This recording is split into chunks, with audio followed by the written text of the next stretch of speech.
Okay, I was 100% ready. I did not Are you just sure? jump up and grab hairspray. I didn't see it. I didn't see just it, do so it that. didn't Yeah. happen. I was trying to turn the air on, and it's hot as hell in this house. My Oh hair has my! like a weird part today, so I don't know what's going on, but it's all good. It's all good.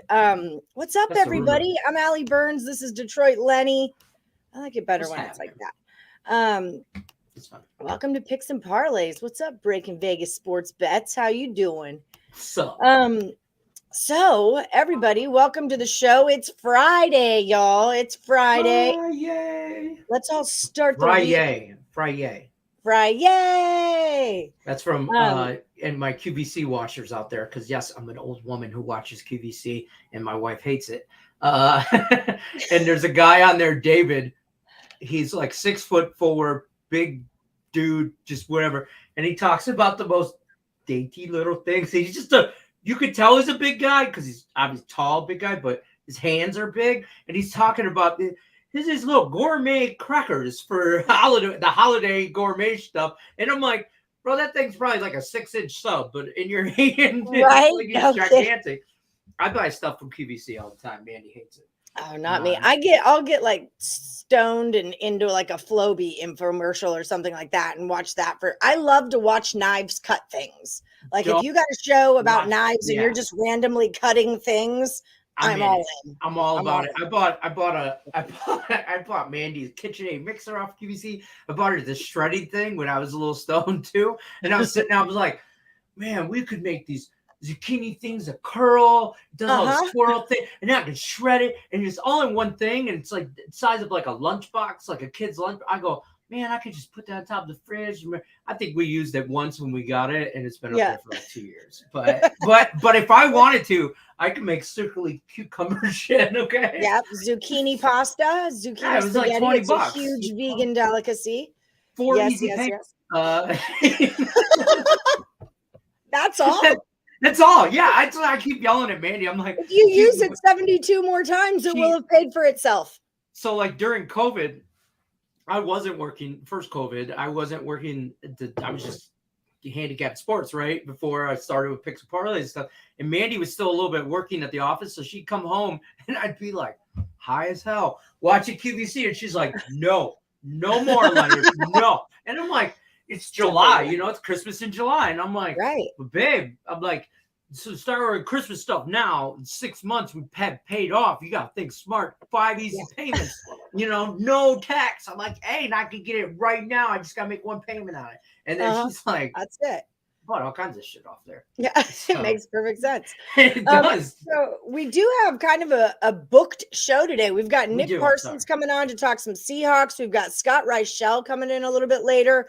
But first, I want you to give us a rundown, some draft tips for fantasy football, because the Parlays and I are in a league, and I haven't played fantasy football. I did 2 years in a row. I told you I won my first year. I won the whole league on a fluke completely. Second league, I put some thought into it, got crushed, horrible. And then I haven't played since. And that was when Escher was like, I was pregnant with him, and the year after he was born. So like a whole nother lifetime ago. Exactly. But first, I got to remind everyone about BetMGM, our official sports book, our official sponsor. Use this promo code. It's morning, like morning wood. Good morning. It's going to get you up to $1,000 in a risk-free first bet. And if you're in the state of Kansas, an extra $200 to welcome you to legalized sports betting. $200 in free play, no deposit required. So definitely check that out. Okay, so you download the app and you get $200. Bam! It's that easy. If you're in download Kansas, the app, get $200. I don't understand. Like I'm moving to Kansas. What's stopping you? I know, right? So. I mean, that's right. You did go to the Texans game. I know we won 17-0. I liked him yesterday. Julie Carly is a chicken, not a winner chicken dinner. She's a chicken, won't play fantasy with us. I'm like, girl, you fight raccoons. What are you afraid of for fantasy football? Julie, play fantasy, and there's only I'll help you out. Left. I'll help you out, one Julie. spot left. But you got to knock that out, Julie. You got to take it. You got to come in late, hard and heavy, and knock them all out and win the damn thing. There's the last entry, Julie. Okay, so fantasy draft tips. Give me your number one. Give me a tip. What do I need to do? Am I looking for quarterbacks first or no quarterbacks first? No, you can get quarterbacks late. I wouldn't draft a quarterback till like the 5th, maybe 6th round, unless you're drafting like a Josh Allen or Josh Allen, to be honest with you. But for me, so the NFL right now, the way point systems work in fantasy, it's really heavy. The way the games are played, it's more of a passing attack. So you want receivers. Wide receivers are harder to come by than, say, running backs. Running backs now are usually a tandem 1-2 punch, so you don't get a lot of guys like Najee Harris is a guy that's a number 1 running back, but he has like 75% of the workload.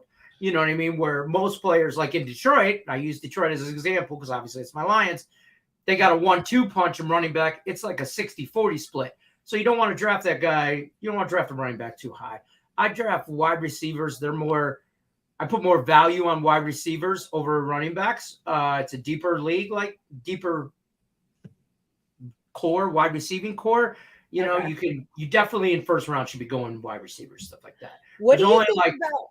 I remember Kabir last year. Remember Kabir would come on and he had made a point about taking the same kicker as your quarterback's team. What do you? Yes. Any tips on kickers?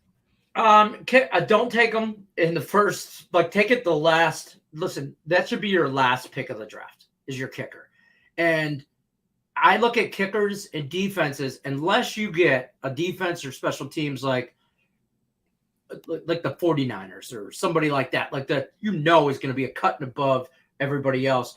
They're pretty interchangeable. So you just want to get one that's consistent, kickers or defense. And then I'll be honest with you, I don't plan on having that kicker around longer than his bye week. Once it's his bye week, I'm going to swap him out and pick up another kicker for the rest of the year. And then at the end of the year, kickers, I might be dropping kickers and adding kickers week to week, depending on their matchup. Indoor, outdoor, who they're playing defensive wise. If they're playing indoor, I want that kicker because there's no weather. Somebody's like Indy's kicker, a team like the Lions kicker, good because they don't score that often, but they'll get close. Field goals. A team that's always close to the red zone, but they're not. I don't put a lot of stock in a kicker. I don't like, it's like no kicker has ever won me fantasy. I mean, so and then that should be defense you can get later mid-round. You can get sneaky on some defenses like a 6th, 7th round, but they're like later too. Be honest with you, I know you guys are using Yahoo for draft advice. Use the Yahoo pre-ranked settings. I use it. Okay. And so when you're in the draft room, you want a wide receiver first, right? So you just pull up the wide receivers and you can look up their projections for this year and just kind of sort it by that, like points, and look at who like teams like the Chiefs teams like the Raiders. You want, and I have a theory. I kind of want that wide receiver quarterback combo. Like if I'm drafting Devontae Adams, I want Derek Carr. If I'm drafting Patrick Mahomes, I want like I was going to say Tyreek Hill, but not Tyreek Hill. But one of those. That's a strategy, but not necessarily. You could live and die by that because if you live and die by that, like if your quarterback has a bad game, so does your wide receiver. You know what I mean? But if your wide receiver has a good game, your quarterback, that means your quarterback did too. Women love fantasy. Yeah. But I use that. Everybody talks about that, like a cheat sheet. My cheat sheet, my father-in-law called me the other day, had a fantasy football he's getting into for work. And he's like, what do I do for drafts? Whatever, blah, blah, blah. And I'm like, just use the preset rankings on Yahoo rather than, getting into it. Because you could spend an hour pre-draft fixing them, right? You could spend forever ranking them. Like you might think Derek Carr, you want Derek Carr more than Patrick Mahomes. So you can change his ranking to be higher, but it's a whatever. Right. But I like wide receiver quarterback combo. It's bit me in the ass. I'm not going to lie. It's a gamble. But it's a strategy. You got to go into that. Are you going to be heavy with the wide receivers, running backs? Just at the end of just keep scooping running backs. And if you get their one guy as your bench guy, don't draft 2 running backs or 2 wide receivers on the same bye week, because your whole damn team will be on the same bye week. You got to pay attention to the bye week. That was the one thing I did. That was my one piece of advice that I knew. I was like, the one thing I remember, 2 quarterbacks, pay attention to the buys. Yeah. You're going to draft 2 quarterbacks. You don't want them to have the same bye week. That's the actual, that's the opposite of what you want. If you're drafting Derek Carr and his bye week is week 7, your second quarterback, you should be looking at who he's playing week 7, because that's really the guy that's the week you're going to play your backup is that week, unless Derek Carr shits the bed or gets hurt or something like that, injuries, whatever. Right. Then obviously you're going to your bench, but look for your bench to do something like that.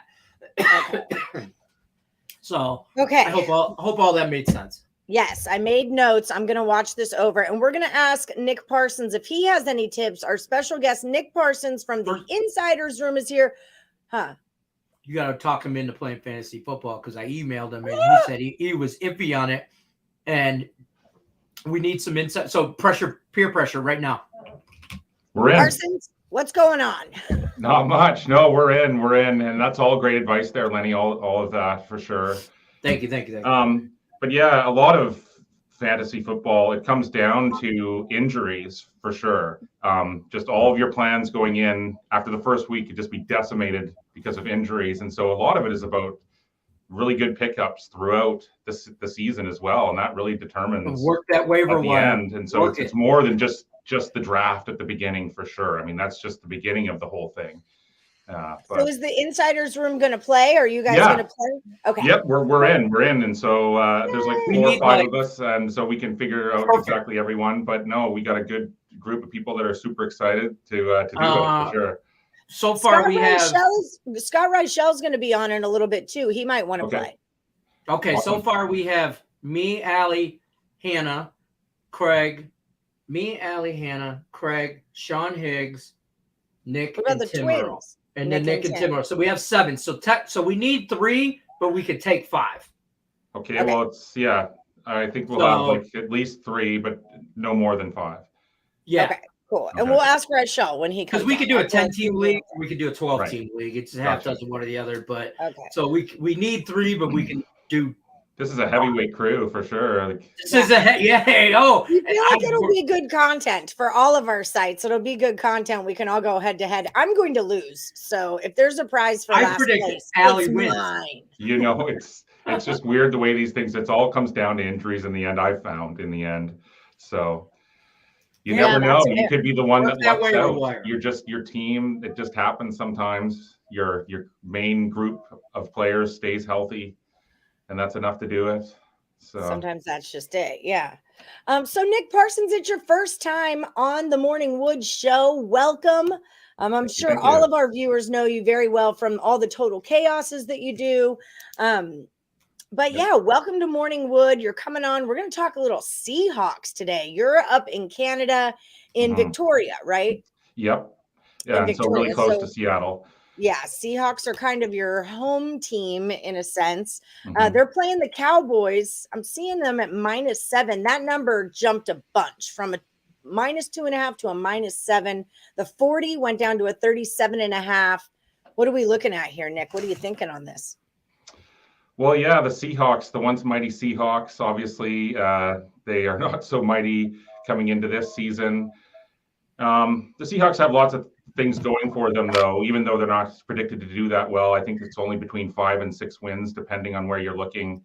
What they do have is they got a great fan base for sure, and a great stadium. I think that these people are going to be pretty patient, knowing, they've had it pretty good for a long time and they're excited for the future and different stuff. But yeah, just looking at this particular game, why are the Seahawks favored by a touchdown on the road here in week 3 of the preseason? Well, because obviously Dallas could care less about this game. It just wants to get out of this game and get into week 1 without any injuries. But for Seattle, it has a real quarterback battle going on here between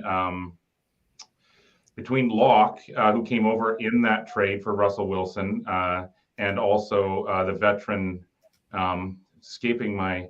Geno Smith. Yeah, Geno Smith. But yeah, between these two. So we got a quarterback battle going on between these two. And so, yeah, that's why the Seahawks are favored here. They're still trying to figure out who will start here in week 1. I mean, Seattle, you got rid of Russell Wilson. They got rid of a lot, Ali. They're totally obviously rebuilding. They got rid of their defensive leader, Bobby Wagner. So they do have some talent still. They made commitments there. They have DK Metcalf, Ty Lockett. But yeah, obviously, the defense also has some talent. It has Quandre Diggs, Jamal Adams. But yeah, last week, Locke didn't actually even play because he had some COVID issues, but he's expected to play this week.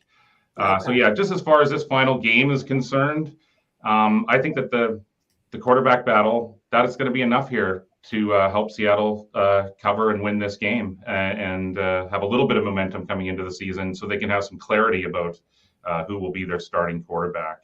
Yeah, I mean, I'm with you on this one. There's definite motivation on the Seattle side. Not the only motivation the Cowboys have is just to get through the game.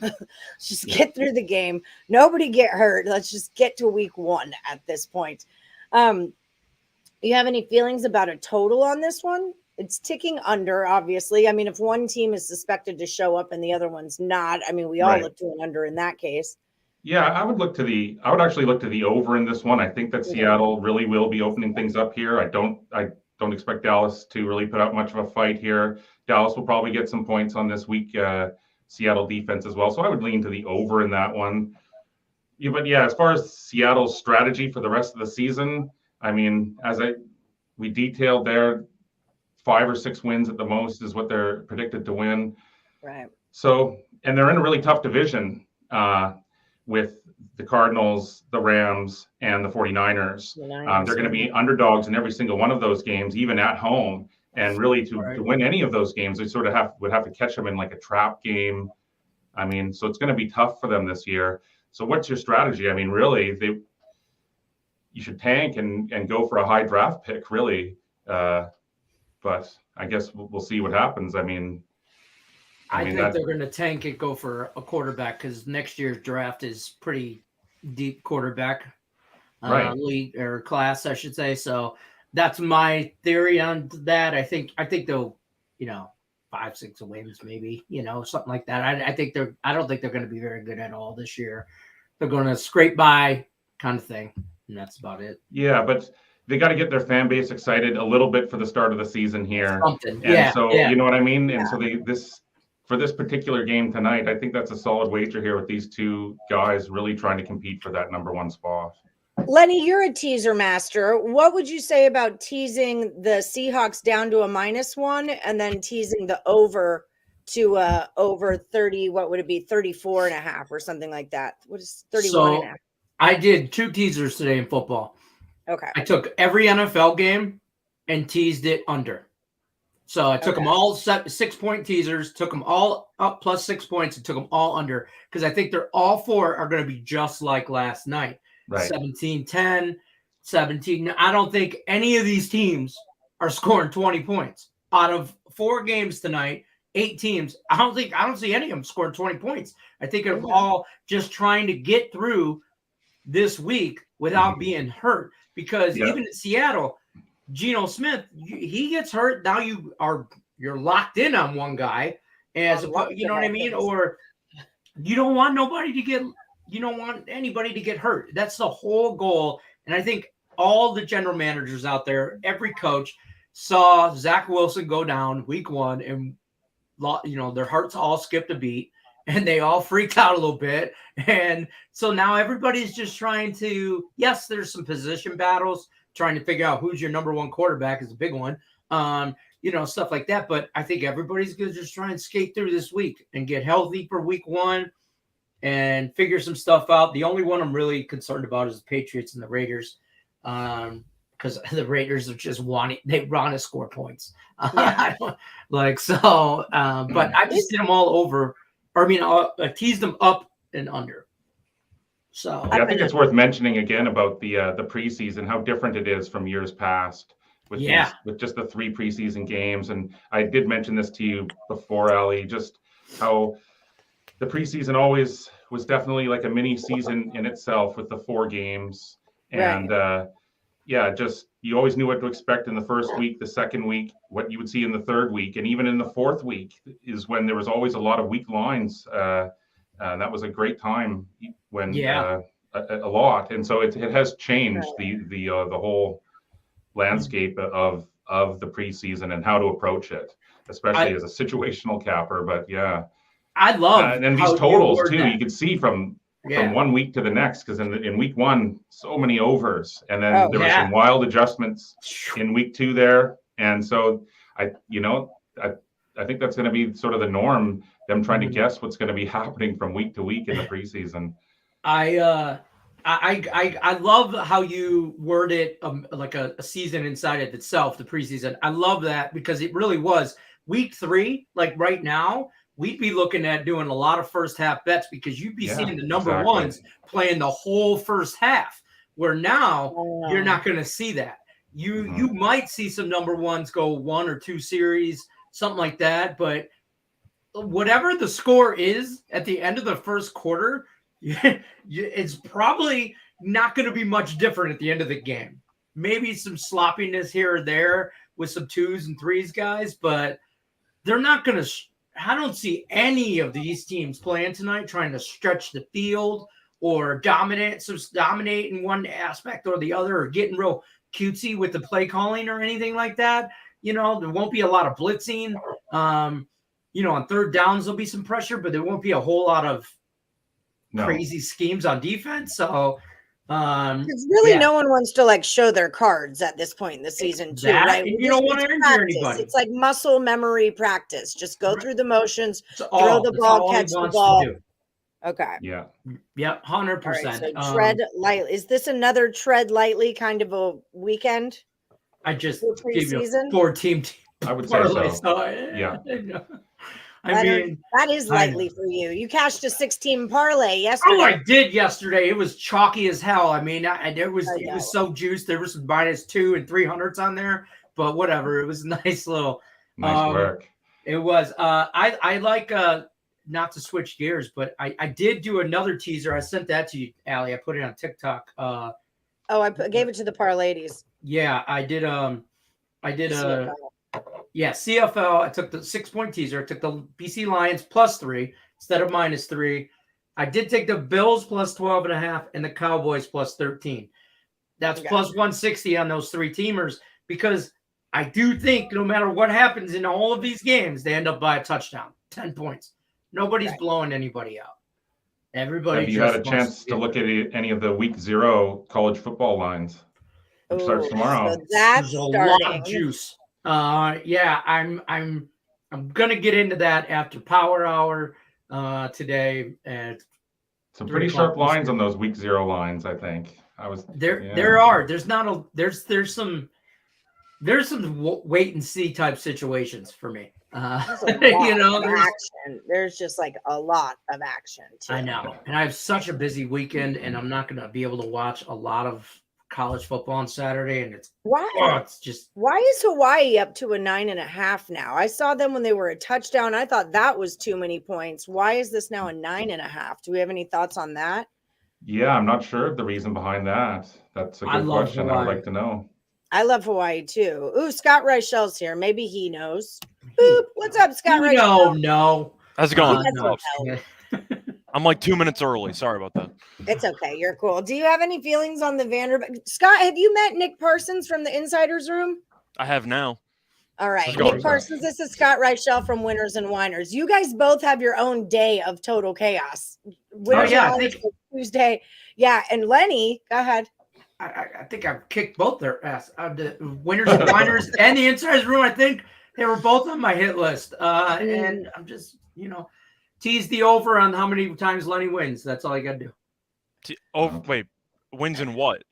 I don't know. What are you In talking the total about? chaos. I don't know. I'm just spitting words out at this point. You didn't even beat me in total chaos the last time we played. That's true. You tied. I don't know what you're complaining about. I win all pushes. We know that. Ask Allie. She knows it's part of my contract. All I win pushes all defer ties. to Lenny, and they turn into wins. No, that's Bam. not true. So dominating. You usually pay extra for that type of teaser.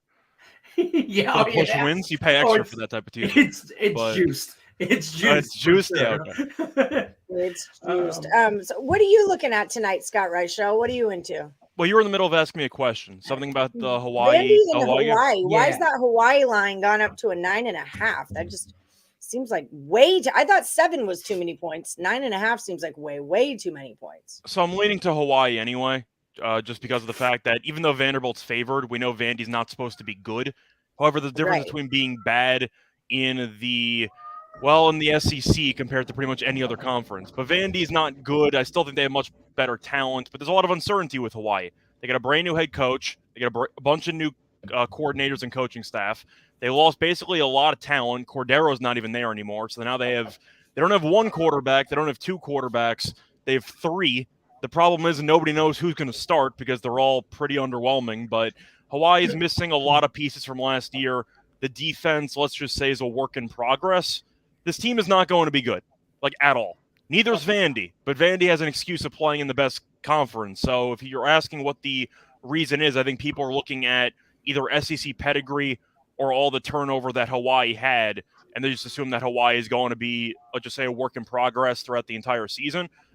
The one thing I do know when it comes to betting the Hawaii games, things get weird when you travel to the island. So I'm not going to lay the points with Vandy. I actually like the over in that game. I think you're going to see a lot of points. Well, maybe that's a tease the over in Hawaii. Hawaii defensively is going to be a train wreck because they lost a lot of key pieces from that team. But they also picked up, of course, one of their program legend quarterbacks to be their new head coach. They picked up Eastern Washington's offensive head coach to be the offensive coordinator. So they're going to go no huddle pretty much every single play. And they're going to try to go back to the run and shoot offense where they throw the ball 50-something times and they go no huddle. So I expect a lot of actual possessions and plays to take place because of the speed and tempo they want to play at. I like the over. Vandy might score 40 in this game, but I think Hawaii can do enough to potentially score 20 and change, 30 or so. I see a high-scoring game. I like the over. But if you're asking about the side, I think Vandy probably wins, but I'm not laying 9.5 with the road team with a win total of about 3.5 traveling to Hawaii. I'm just not going to do that. No. Nick Parsons, were there any other college games that you had your eye on in particular? Yeah, just one thing about that, the game that we're talking about here is, the Commodores, they've been a decent bet on the road. They've covered an 8 of their last 10, but I think that's due in large part because they're always getting so many points in the SEC. Right. But yeah, Vanderbilt is only 1-3 against the spread in its last 4 as a favorite. And yeah, as Scott was pointing out there, when you have to travel across 3 time zones, that's difficult to do. They don't throw the ball a lot, and so that Hawaii defense sort of does catch a bit of a break this first weekend. I would lean to Hawaii there. But no, as I say, I thought that this week 0 card was quite sharp, these lines, and I was just as surprised as you, Ali, seeing that line movement there on that Hawaii game. I love that over, though. So you're saying you're not excited for Duquesne against Florida State or Florida A&M against North Carolina? We got a lot of great games to choose from, right? This card is so bad. Duquesne in college basketball season. First of all, I love the Nebraska Northwestern game. I love everything. I'm guessing you like Nebraska. Yeah, in every way, shape, or form. And that 11.5 is on the low side. They're going to win by 3 touchdowns. It's ticking down. Really? It's at 11? I thought it was at 12.5 at this point. Yeah, it was 12.5. Now it's 11.5, and the 50.5 went up to 51.5. So you're going to be miserable It's going to be miserable one way or another because Nebraska killed them last year. They're the much better team. But do you really want to bet on Scott Frost in week 0? That's really the red flag that you're kind of addressing there. I think Nebraska should win by a lot. The main issue they had last year, besides the fact that they couldn't actually close out any games, was quarterback. We know Martinez didn't exactly work out there. I thought Casey Thompson was actually pretty good at Texas, so that is definitely an upgrade. Nebraska should be decent this year, but when you lose that many close games, I wonder how much of the coaching is the problem. Right. And that's the concern, but Northwestern's going to be terrible. I mean, that's going to be one of the worst teams in the conference. They're really not good, and they can't stop the run. So Nebraska might just run it down their throats. So there you go. Yeah, Parsons, I like your the thoughts? under. I like the under in that game. And Nebraska. But You're afraid they're going to be drinking a bit too much in Ireland? I'm hoping. There's been another sort of a line movement there in Wyoming and Illinois. Illinois opened sort of -9.5, -10, and now it's gone up to 13.5. So yeah, I guess obviously Wyoming got hit hard by the transfer portal, and so they're just not expecting much from them. Not like Illinois did much last year, finished last in the Big Ten in passing, 112th overall in offense. But yeah, I guess they have made a couple changes in the offseason. Quarterback Tommy DeVito comes from Syracuse. New offensive coordinator Barry Lenny Jr. So they're expecting a step forward here. And so I guess that's the reason behind the line movement in that game. So which way do we lean with it then? I kind of like the under, even though that total is disgustingly low. Wyoming always plays at one of the slowest tempos. They try to run the ball 40 times a game. I mean, they're going to try to drain the entire clock. And Illinois is kind of the same boat. Now, they got DeVito, as you just said. The only problem is I don't think that the people that got him there actually watched him at Syracuse, because I don't think he was very good. So I don't think they really upgraded that much a quarterback. I don't think DeVito's a very good quarterback. So I still like the under in that game. I know it's low, but both teams really like to hold the time of possession angle, and I do think you're going to see a lot of really long and ugly drives, and you might see a lot of 7-minute drives that result in red zone field goals. So I think you might see a pretty ugly game there. I don't have any thoughts on the spread, because anytime the total's that low and I like the under, I kind of automatically lean towards the underdog because you don't have many points to play with at that point. But 100%. I'm expecting just a hideous game of football. That's kind of what I'm expecting. So I'm leaning to the under, but it's a very low total, and for good reason. Just piss poor. If there's 10 games I'm watching on Saturday, and that's not one of them. I'd rather watch Duquesne, Florida State over that game. 100%. I'd rather watch North Texas and UTEP. That's going to be a good game. That's going to be a good game, right? Probably won't watch. Baylor, Albany is playing Baylor, but I have to give a shout out. This is my bestie, Chris, when I was in Houston. This is who I stayed with, but his son goes to Baylor. He got to run out on the field last year. Remember, I sent all y'all that picture of his son got to run out on the field. So what's up, Chris, my bestie? Go Baylor. However, they are playing an Albany team. The number 10 ranked Baylor is playing Albany this weekend. So maybe not a game I'll be watching unless Colton's running through the field again. What else are we looking at? The UConn game. That's what I was going to bring up. Does anyone have any thoughts on UConn? It's at Utah State. The total is 59.5. I would have picked Utah State because UConn's going to be terrible. Utah State just won the conference last year. They got a lot of people back. The entire coaching staff came back. The problem is the schedule because they have Bama on deck. 26.5 points. They have Bama on deck. And that's the serious problem for me because everyone knows they're going to beat UConn. I mean, UConn wins a game, they have a parade. They're not going to lose to UConn. But the problem is when you have Bama up next, how much focus do you have going into the first game of the season without immediately thinking of Tuscaloosa on deck? So I don't exactly feel great about Utah State there. I would have loved them in this spot laying whatever number had they not been playing Bama the week after. I think it's a stay away for me because I really don't know how much they're going to care. And yes, it's the first game of the season at home. I get it. But a look at spots exist, especially when you have a trip to Alabama next week. But that's your Super Bowl next week. It's Super Bowl. And it's Is that a buy game? Is the school getting paid like $300,000 to get their ass kicked? They have to be. I'm assuming. So I think I'm leaning UConn. I would probably try to jump in game. Hope Utah State gets out to a fast start. But wouldn't they pull all the starters once they're up in the third by quarter? Halftime. Because I was going to say you got to keep them healthy for Bama. Right. You want every weapon you got against Bama. So maybe once they get up by like 3 touchdowns, they let off the gas. Maybe first half. Maybe Utah State first half, and you hope that they come out focused early on. Nice tune-up game, good effort, bring in the bench unit, and then maybe UConn backdoors it. I think I'd lean full game UConn, though, because I really am concerned by that look-ahead spot against Bama. Yeah. Parsons, do you have any feelings on that? Just was looking at the total and just, I think that Utah State would take the foot off the gas, but just try to, maintain its lead. And so I would lean to the under in that one. Okay. Yeah, it's a lot of points. It really is. But I mean, so is it a first half play then? Should we just be looking at UConn first half? That's a solid strategy. I mean, Utah State first half, and then maybe the total over first half. And then from there, the second half of the game is just going to be, let's not get hurt. And this game has in play written all over it for me. Okay. That's how I see it. I agree it's with a huge spread. Those large spreads I tend to stay away from when they're getting to those ridiculous amounts.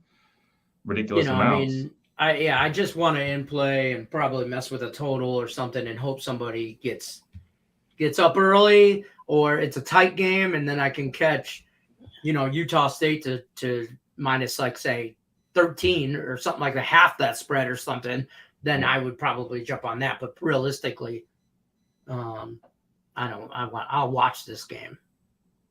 All right. The game I want to watch the most on Saturday for real is that North Texas UTEP game. It's a terrible card. UTEP. I mean, I'm not going to criticize you for it. The card kind of sucks. And if you want to talk about games that should be competitive, it's a 1 point spread or a pick'em. That should be a really competitive game.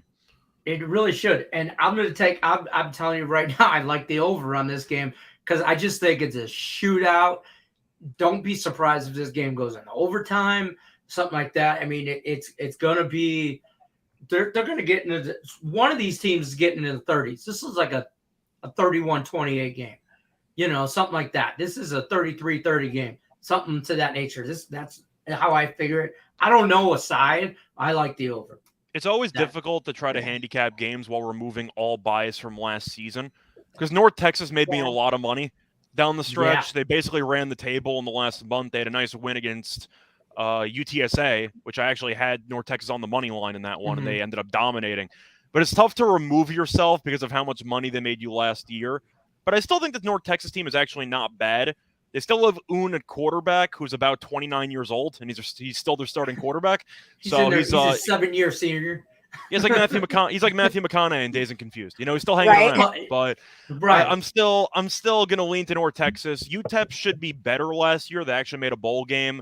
They had a ridiculously easy schedule last year, which I think helps. North Texas, I think, could be a sleeper team in that conference. I think they'll get the job done. It's going to be very close, as you said before. Maybe the over cashes. I'm going to lean to North Texas because I do like the general foundation that team has. I like the over, and it's for the same reason. I mean, we see this in college basketball all the time. These teams know each other. They don't like each other. It's North Texas and it's El Paso. That's UTEP is El Paso. These are like little Texas schools, and they come to play. And, we talk about it in college basketball. These are all the kids that got the Longhorns said no. The Aggies said no. The Red Raiders said no. So these are kids who got denied from their first pick schools who want to play well and get noticed and move themselves up a notch in future years if they can. And if not, just beat your face in while they're trying to. So I like the over in this. I definitely do. UTEP took a big step forward last season, finished 7-6 last year. Previous to that, over the previous 3 seasons, was just 5-27. Gavin Hardison, he's back. He had a really big year last year. He should take a step forward. The Miners were also really good against the run last year. They're 4-1 against the spread their last 5 home games. I'm sort of leaning to UTEP here personally, but as Scott said, just with this spread like this, it's just so tight. You flip a coin to be I'm just going to lay off the side on that altogether because I would crisscross that if anything, because that's just it. Give one 6 and give the other one 4 or something. It's too close to call it. It gets to a pick 'em so I could tease it each way. There you go. Yeah, give me a and then give me a hope pick that it I ends up in a you. 3-point Let me game. get +6 on both sides. Yeah, let me go. Let's do it. but that'll beat them. I agree though with Breaking Vegas's last comment down here. Some of these games I think tomorrow are going to be good. I mean, it's a terrible card for sure, but it's week 0. Like it's always a shitty card. I mean, it just is, you know. I mean, so that means in-game action for sure. You know, in-game, yeah, 100%. So I mean, look at 9 a.m. tomorrow morning, my time. I will be watching Austin, PA, and Western Kentucky, and I will probably at some point have an in-play bet on that game. And I haven't handicapped it at all in any way, shape, or form. But everybody that's watching this show or contributing to the show wants football back. And we're all going to jump on a bet for football that we probably normally wouldn't in the say, week 8. But we are going to because we want football back so bad. I've been betting preseason for the last month, so I know exactly how you feel. Me too. But I've been crushing CFL. So I've been crushing preseason, so it's been working out.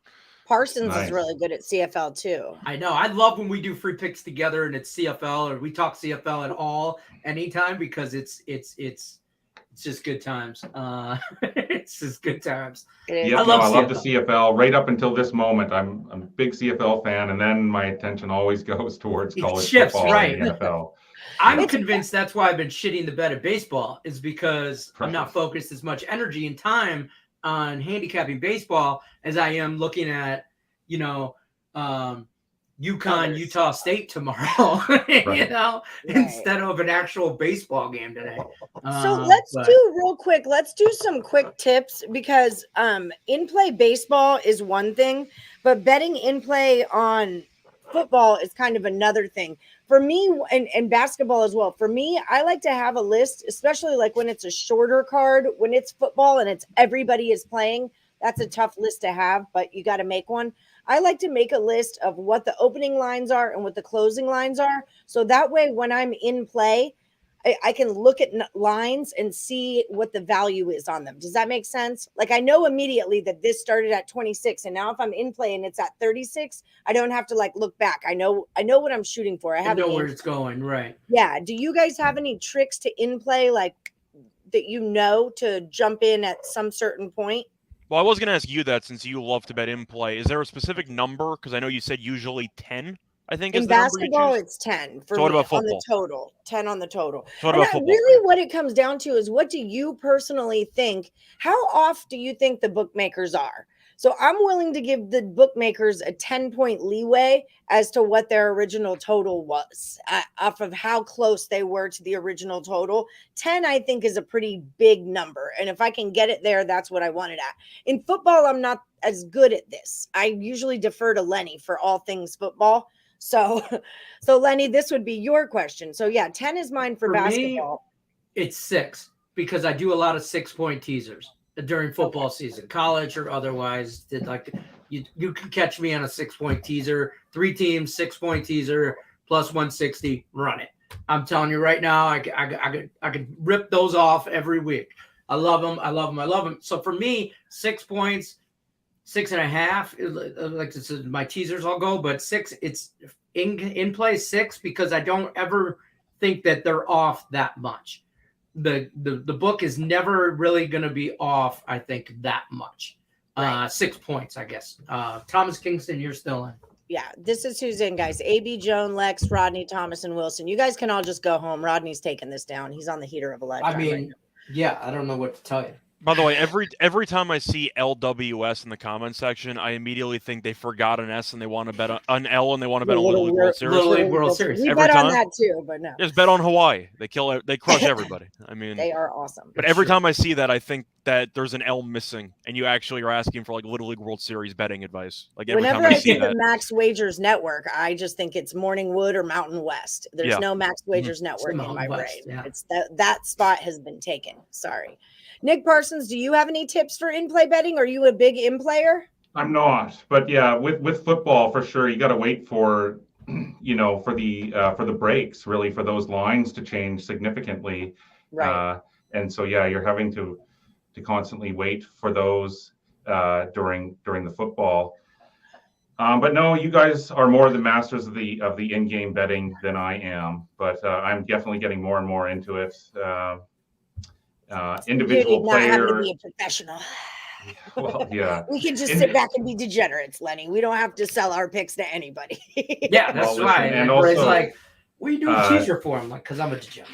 I'm not the best fantasy football player either. That being a really great, being able to judge individual player talent. That's something that's different than looking at an entire team together. And so people who can do that are really good at fantasy football, and they're probably really good at individual player props as well and different things. And so those are all things that I'm working on in my repertoire as well. But yeah, I'm excited about fantasy just because I'm really trying to absorb more and more of football and get it into my, brain. And fantasy is just a great way to get to know players and what team they're on and things like that. So it's an educational experience for me. Yeah, no, it's really difficult. The top DFS players, I mean, that's each individual. It's really difficult because each individual player is like an individual bet. You got to, and you got to line them all up and win each one. So yeah, it's tough for sure. You got to pay attention. And now somehow I'm in 2 leagues. I've got the Parlay League and the Picks and Parlays League. So now somehow I'm commissioning a league and I'm in another league. Right. Did you know you were going to be a commissioner, or did they spring that upon you? I started the Parlay League, and then Lenny had this idea. And now I'm like, now I've got notifications. You have a draft on Saturday, and you have a draft. I'm like, oh my God, Josh! Like I need Nick Parsons. Our draft Josh would is be really going to be out next Thursday. I imagine Allie in fantasy drafts being the queue expert. Let everyone know. She just puts every person in the queue. Like she actually. Oh, I'm assuming that's you, right? Is that what you do? I don't even know. The first year I did it, I just let it auto draft because I'm that person who's like, whatever the universe gives me is what I will take. Whatever, that's what is meant to be. And I won my league that year. And then the next year I'm like, okay, so it was like Dree Archer. And then there was like a Bell who was a Steeler. And if Bell sat because he was like in trouble for weed, there's Le'Veon Bell. Then Le'Veon Bell. Then Archer was going to take his spot, and so like I was all big on drafting Archer. Like I need him because of Bell, and like I had all these strategies and these great ideas, and then like Bell played, Archer sat, waste of a draft spot. Just it was garbage. I got over it like in week 4. I was just totally over it and didn't care anymore. So yeah, I'm gonna refresh, try to start fresh, and I'm gonna go back to my just let the universe happen to me strategy. And then I'll move them all around from there. I remember Dree Archer from Kent State. That's really the only thing I remember him for. Pretty decent running back then, but he wasn't good in the NFL at all. No. Tell me about it. About it. Le'Veon Bell retires from the NFL to pursue his rep career. Is that what they're called? A lot of guys that's what he's doing. A lot of guys I remember because I played. Like I had Devin Hester that year. He was a Bear. There's guys I know because Julian Edelman I know because they were my guys. So it definitely helped with learning football and like becoming more knowledgeable about the players and the teams and the sports. Absolutely, which was really my major goal here. Yeah, the last league I really got to pay attention week to week, and as I was saying. The injuries is such a big part of it, and so that really gets you into it. You got to really explore the different options. Work the waiver when wire. you lose a player, a good player on your team, then you really have to get into it. See, I have like a lazy issue too. Like I don't want to draft anyone like a McCafferty. He's like the really injury prone one, right? The Christian McCaffrey that everyone's into. I don't want to draft him because I'm too lazy to figure out what I need to do when I can't play you anymore. But what running back is not injury prone anymore besides like Jonathan Taylor? Like they've all been injured at some point. McCaffrey's more than others, but it's pretty tough to stay healthy. I actually think he's going to have a really good year. I'm just saying, like, I don't want to take the best guy I could get if I know that he's going to last 5 weeks. I have the second pick in my league, so I actually don't even need to do any research for the first round. If the first person takes breaking news, we're never going to know. I wonder if it was a snake draft. So he goes second, and then when he comes back. That's how ours will be. Right. It's a snake. It's, it'll about 30 minutes before the draft, it'll give us the rotation. We dropped you. Do you have a snake draft? We were speculating. Sorry, my connection just keeps breaking for some reason. I don't really know why. But what were you asking? Sorry. You were talking about your draft. You get to sit out the first. Is it like a snake draft? Oh, yeah, it's a snake draft, but I have the second pick, so I don't have to do any research in the first round because I know Taylor's going to go first or second, and McCaffrey's going to go first or second. So whichever one the other guy doesn't pick, I'm taking. That's really how it goes. I don't really have to do any research on it. But yeah, the first like 3 picks are pretty solid. The third one's a bit tricky because you can go Derrick Henry, but he's off an injury, and it also depends on if you're doing PPR, if you're doing half PPR. Right. So that's why McCaffrey's kind of a points per reception.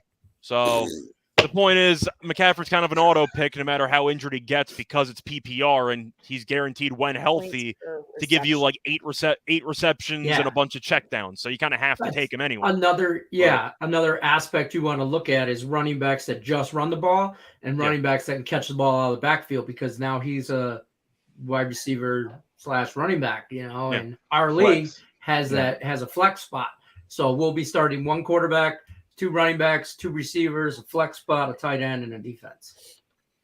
Okay, so we've only got about 5 minutes left. So I'm going to do some recapping, but I'm going to let you guys cruise. Nick Parsons, tell the people where they can find you, man. Hold on, let me pull up your Insiders Room Discord.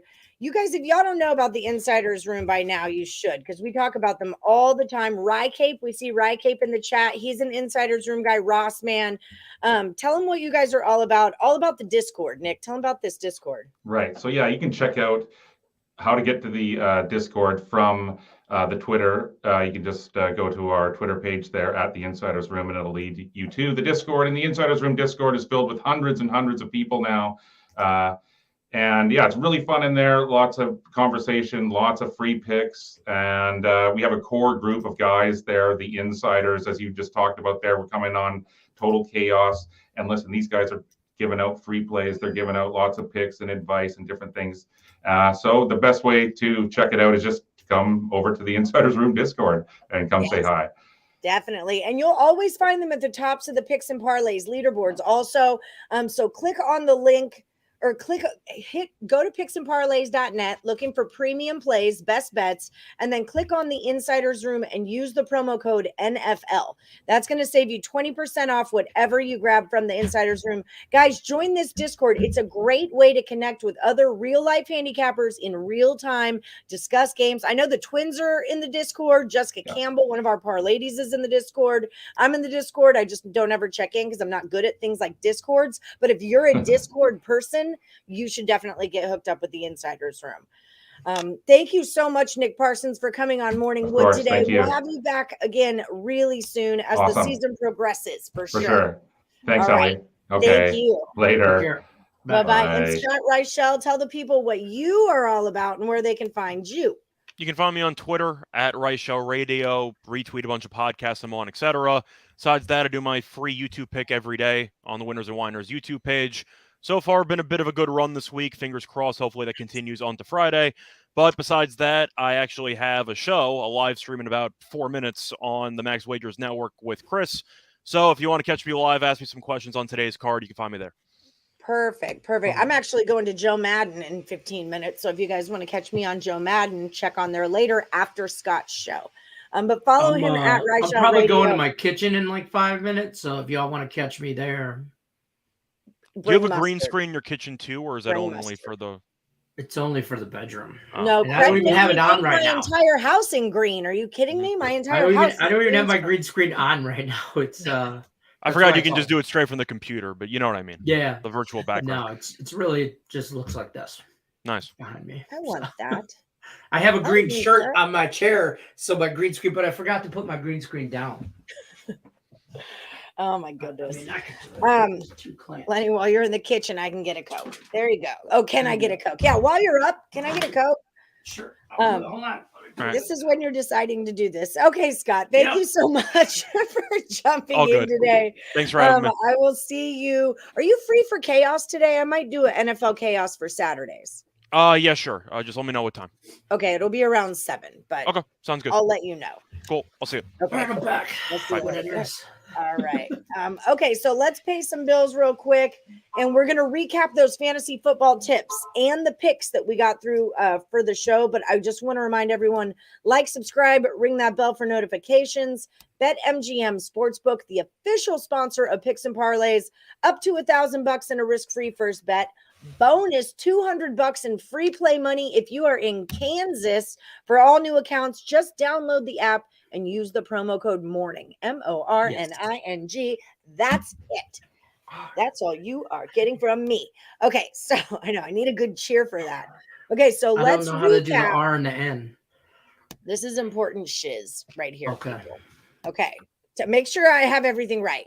You want to draft quarterbacks in the 5th or 6th round unless it's Josh Allen or Josh Allen. Okay, Right. Everyone else 5th, 6th rounds. The quarterbacks are deep. You know, but is there not a big difference in a whole lot of quarterbacks? Okay. So take your first wide receivers. Couple picks will be running backs. Huh? If you're drafting 1st, 2nd, or 3rd, you're going to take a running back because there's there's like 3 or 4 running backs that'll go. Like so Jonathan running Taylor backs before wide receivers. Only in the first couple. The only the people that have like the first 2 draft picks. Whoever picks 1st and 2nd should take Christian McCaffrey and Jonathan Taylor.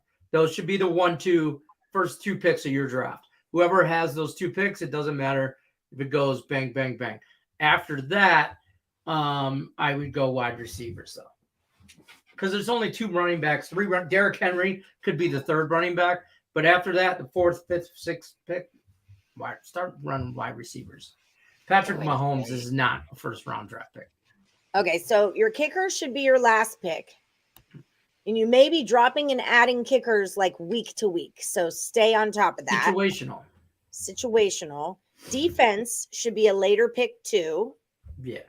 Use your pre-draft settings on Yahoo if you need extra help. Look for wide receiver and quarterback combos, but also be careful because they'll have bye weeks together. So make sure you're paying attention to the bye weeks because you don't want a quarterback who has a bye when your other quarterback has a bye and then you're all buyed out. You're all bought out. Okay. And then also PPR is points per reception. So everyone knows that. Yes. So Lenny today has teased every NFL game under. That's his plays of the day. That's real life. It's worth a $20 bill, folks. It's worth a $20 bill. I'm gonna throw a 5 on it. I made my first goddamn sports bet. Lenny already knows. I made my first bet yesterday because I had to go to William Hill to take out money. So I leave 40 in there and I'm like, all right, I'll double up my 40. I'll get my 40 to 100 and I'll cash out again. $5 on the Oakland A's plus 1.5 at plus 110. Well, that went south. So I had the Mets on my handicappy Tom pick. I had the Mets on the money line. I ain't even gonna lie, on that part of that 6-teamer that was real juicy, and it was like minus 400 or some crazy crap, right? But so then I texted Allie and I'm like, I got $5 on the Rockies. It was 0-0 in the 3rd inning. And then all of a sudden I'm like, I'll throw $5 at it plus like $3.50. Here you go. And then right after I did that, I updated the score on my laptop and it was 3-0 Mets. And I'm like, well, all I had to do is spend $5 to get this 6-teamer. No problem. I will donate $5 to win that 6-teamer. The thing that I did, I took because the scoring in the Yankees A's game, that scoring was so steady. I'm looking for a way to. I couldn't really hedge myself. I couldn't make sure that I couldn't lose a bet. I couldn't lock in money. But the best option I had was by the end of the 7th inning, it will go over 12.5 runs. So I put $3 on that to win $6, which got my $5 back. So I actually ended up a little bit, but I could have lost 10 or 8 over the whole thing. But that one I did cash. So I'm 1-1 back to betting. I was 1-1 on HC. I'm just the queen of 1-1. And I even said it to myself because my first pick lost yesterday, the Guardians first 5 that I told everybody on this show not to take. I took that as an HC. So it lost, but because I'm the queen of 1-1, I was like, I should go all in on my 2nd pick now because that's going to cash. I'm on a 1-1 streak, but I did. I was doing that for a while. Just if my first baseball game lost right out the gate, I doubled up on my 2nd one because I knew I was going to win that and go 1-1. But I went 1-1 again yesterday in handicap 10. Oh my gosh, lots of talk. I'm happy with 1-1 though because I had a 0-2 day the day before. But I love mustard sandwiches. Don't even talk crap about a mustard sandwich. He gives me shit about. I posted a picture like I think Father's Day or something by brat, and they had yellow, just regular French's yellow mustard, and he's like, "You need to upgrade your mustard game." I since have upgraded my mustard game. I've been looking now. real quick, we got to let you guys go because Scott Reichel's show started 3 minutes ago. Any thoughts on the New Mexico State plus 9.5 matchup? No. It's just tough right now. Yeah. If you already bet it, just go with it, man. Just go with it. They're playing Nevada. I don't know. I'll probably take New Mexico. I'll probably take Nevada plus the points. I love That's Rye or easy. Die. That's a great play. Okay, I'm going to take that just because you called it that. Raise money line. I don't see why not. Okay, guys, thank you all so much for joining us. Thank you to Nick Parsons from the Insiders Room. Make sure you guys are joining that Insiders Room Discord at the Insiders Room. Thank you to Scott Reichel. We can all say thanks to him by heading over to Just Parlays right now and seeing what he's up to. I'll be on Joe Madden in about 15 minutes here. Hit that like, subscribe, ring the bell for notifications. Good luck this weekend, unless you're against Lenny. Facts.